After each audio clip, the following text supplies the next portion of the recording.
Candi Borobudur.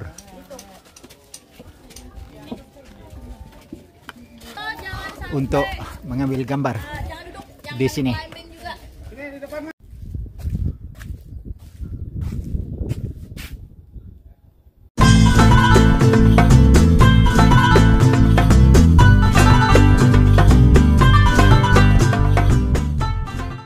Assalamualaikum warahmatullahi wabarakatuh. Sekarang saya berada di Candi Borobudur. Sekarang dalam proses membeli tiket.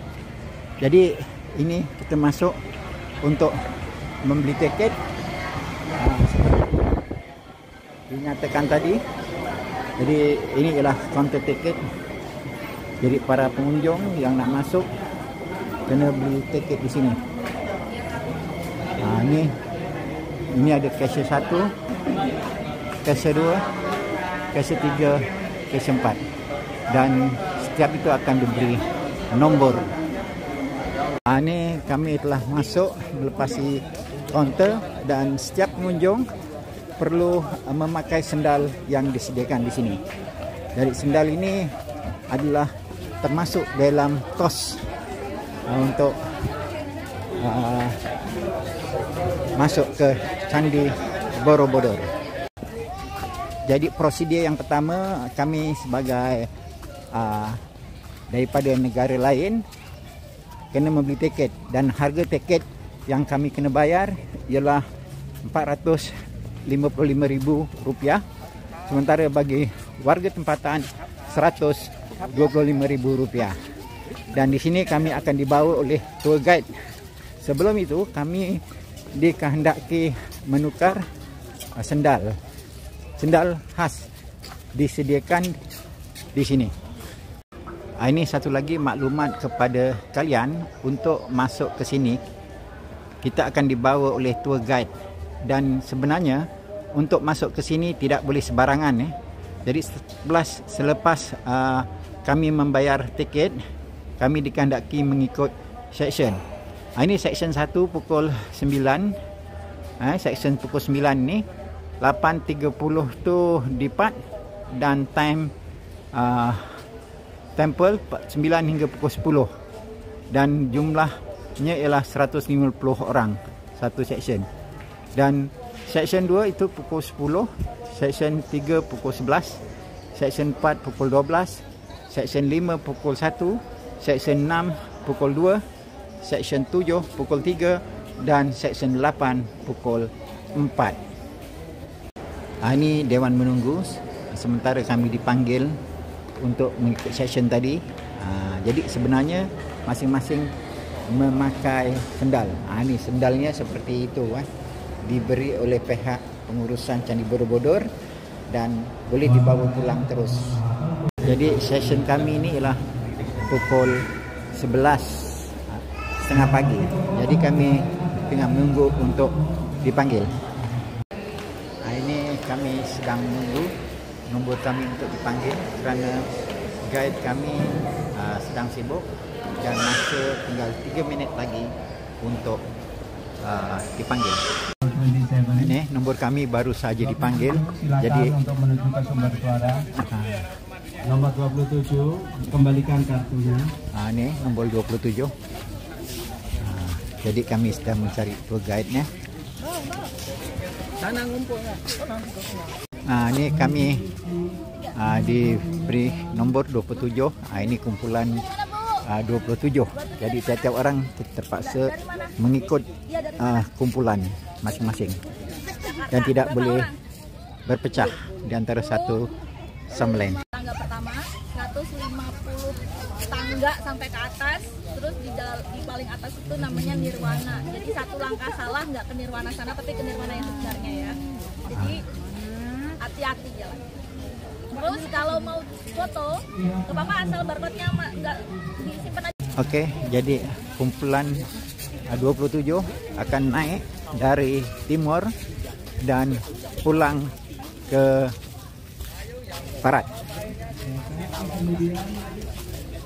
Ini situasi begini. Jadi kita sedang jalan menuju ke Candi Borobudur. Kami sedang berjalan menuju ke Candi Borobudur. Sekarang berada di bagian bawah dan terus ke hadapan. Jadi memerlukan tenaga yang begitu kuat dan perlu bersabar dan cekal hati. Jadi kami terpaksa berjalan untuk menuju bahagian bawah pelataran daripada tempat masuk tadi, lebih kurang 300 meter. 300 meter. Dan kena berjalan perlahan-lahan. Itu sudah menampakkan Candi Borobudurnya. Ini ada kenderaan disediakan bagi mereka yang tak kuat untuk pergi ke pelataran dengan harga 20,000. Ini peraturan yang perlu diikuti oleh setiap pengunjung. Pertama, perlu menjaga kebersihan. Kedua, dilarang coret. Yang ketiga, dilarang merokok. Yang keempat, dilarang memindah susunan batu. Yang kelima, dilarang duduk stupa dan pagar langkan. Yang keenam, dilarang membawa makanan. Yang ketujuh, dilarang memanjat. Dan yang ke-8, dilarang membawa muzik. Yang ke-10, menerbangkan drone. Dan dilarang membawa binatang peliharaan. Ini kami dah ada di pelataran sebelum naik ke atas. Itu sudah menampakkan bentuk Candi Borobudurnya. Ini saya besarkan lagi. Ini bentuk Candi Borobudur. Dan kami akan naik daripada bawah ni menuju ke atas 150 langkah. Ini kami naik Candi Borobudur. Ada 150 anak tangga untuk sampai ke tempat yang pertama. Jadi kena berhati-hati semasa menaiki anak tangga ini. Ini bagian hadapan yang dapat dilihat Candi Borobudurnya. Ini dilihat seperti ini. Dan ini adalah tempat yang dijaga oleh pihak pengurusan Candi Borobudur.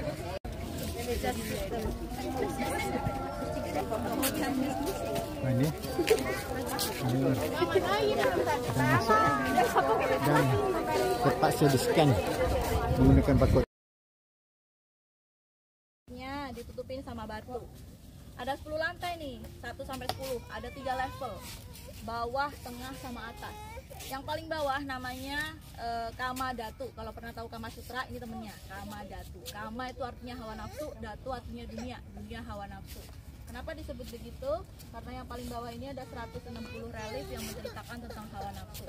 Siapa berbuat baik dapat kebaikan, berbuat buruk juga dapat balasan. Atau sering disebut hukumnya sama kita hukum karma. Yang level 2, dari lantai 2 sampai lantai 6 masih kotak juga. Yang ada jendelanya namanya Rupa Datu. Rupa itu artinya muka atau bentuk, Datu artinya dunia, dunia bentuk. Jadi di sini di dunia bentuk juga banyak cerita, tapi yang paling penting tuh cerita tentang Siddhartha Gautama. Terus yang ketiga, yang paling tinggi nih, lantai 7 sampai 10 namanya Arupa.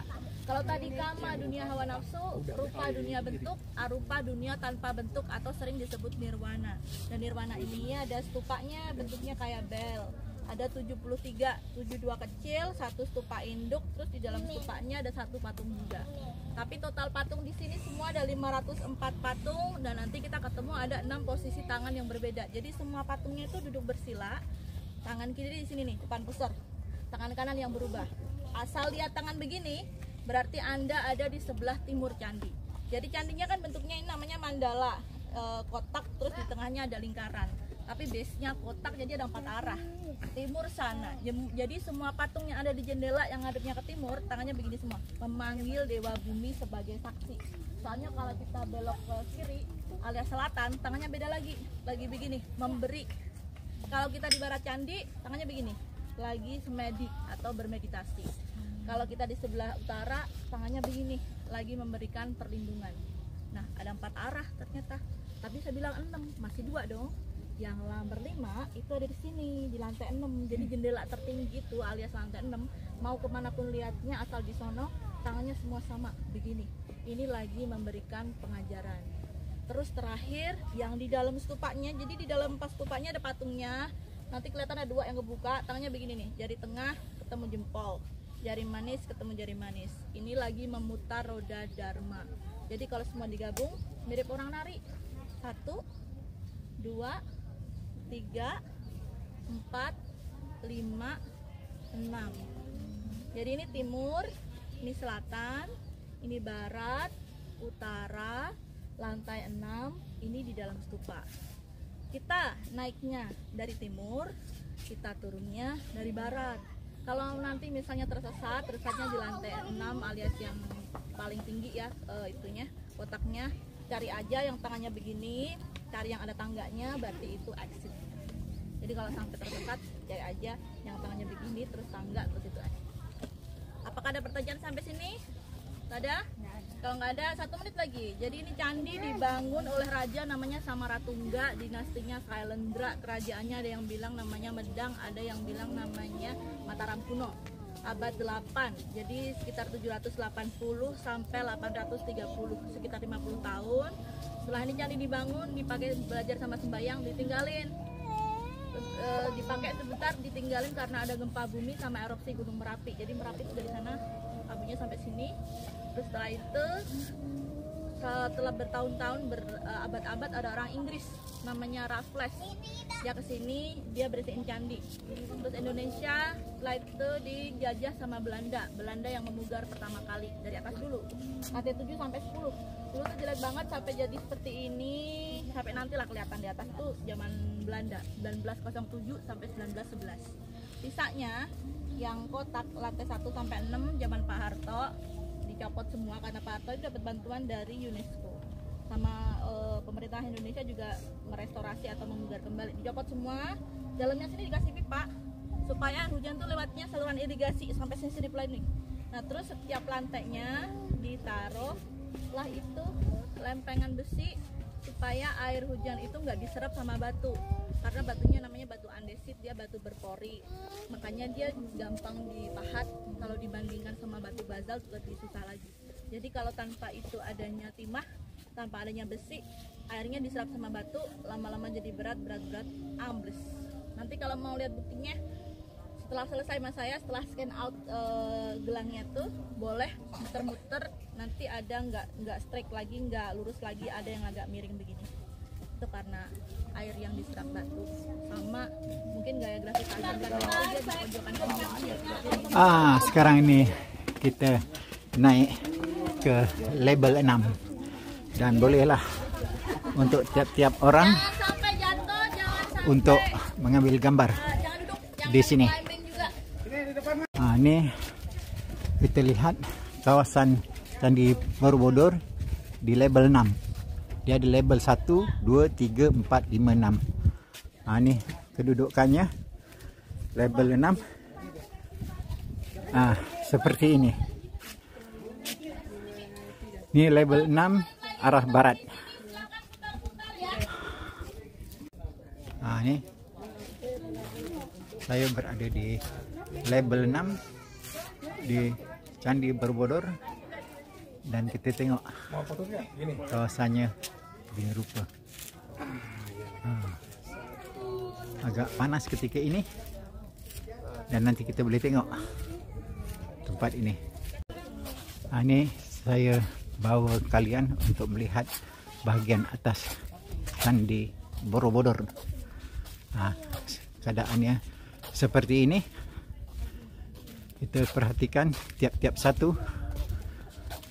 Ini berada di level 6.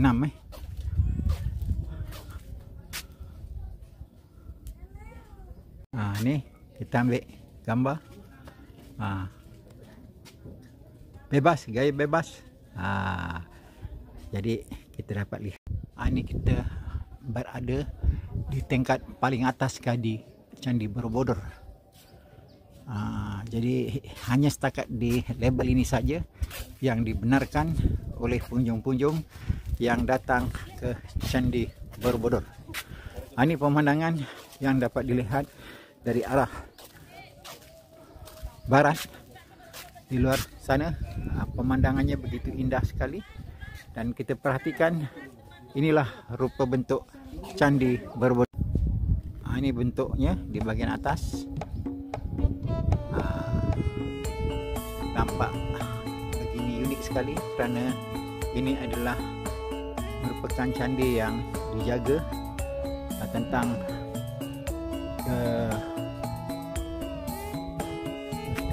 kebersihan dan juga keasliannya.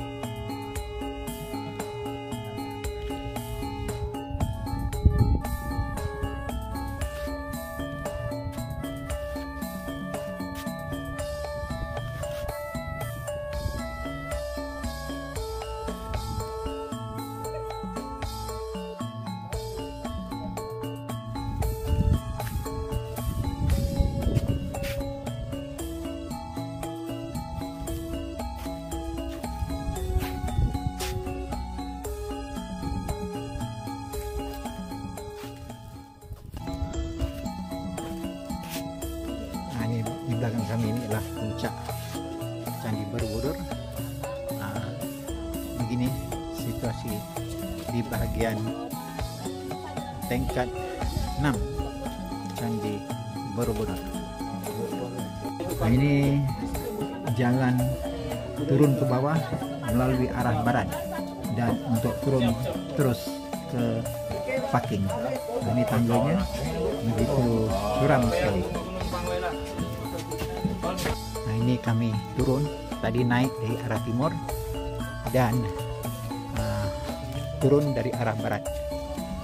Ini kami turun kawasan ini, dan sebelum turun kami kena scan lagi sekali. Ini pintu keluar daripada arah ini dan di scan. Ini scan dia.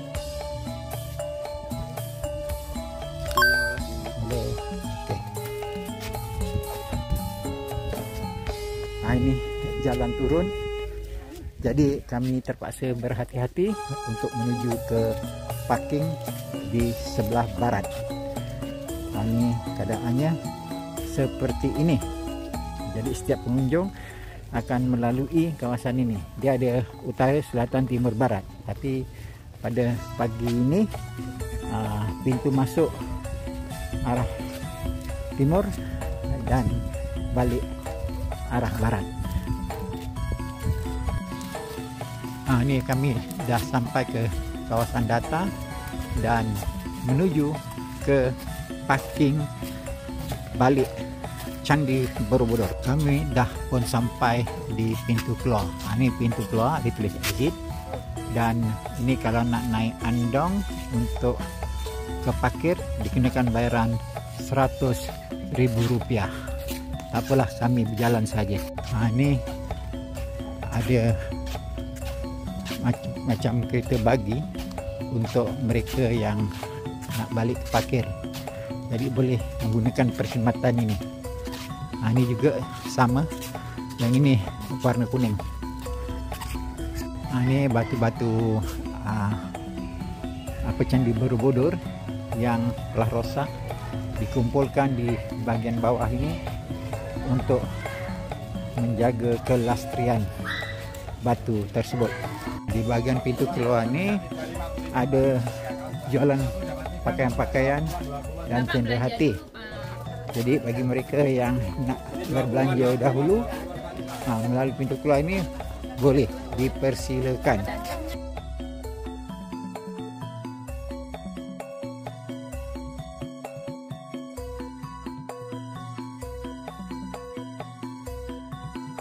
Jangan lupa like, comment, and subscribe channel ini.